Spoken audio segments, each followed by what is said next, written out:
La gestione dei firmware è disponibile solo per gli utenti amministratori ed è presente nel dettaglio modello nella tab firmware. Qua è possibile vedere i firmware precedentemente creati su Things 5 e crearne di nuovi. Ad esempio creiamo la versione 4.0.0, è possibile selezionare il flag main nel caso si voglia visualizzare su Things 5 un elemento grafico che marca il firmware come principale, il flag bozza nel caso si voglia testare per esempio un firmware, in quanto se un firmware viene marcato come bozza non sarà visibile agli utenti standard.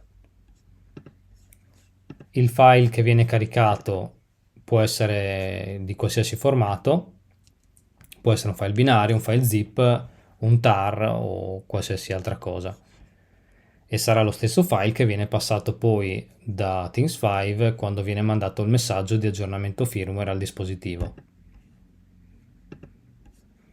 L'aggiornamento firmware viene gestito all'interno del dettaglio dispositivo nella tab firmware.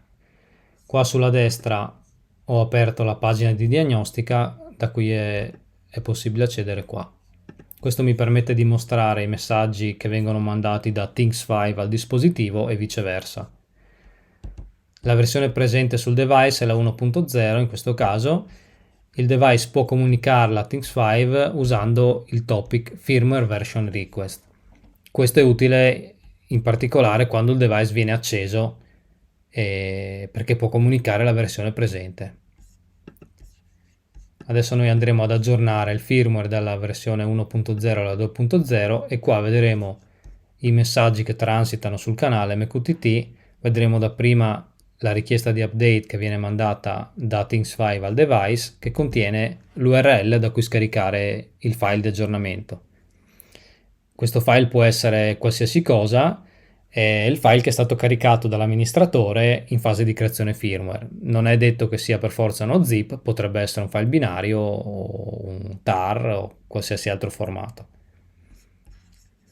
Dopodiché vedremo transitare sul canale dei messaggi contenenti il progress dell'aggiornamento e infine l'esito dell'aggiornamento stesso, che potrebbe essere di successo oppure potrebbe contenere degli errori.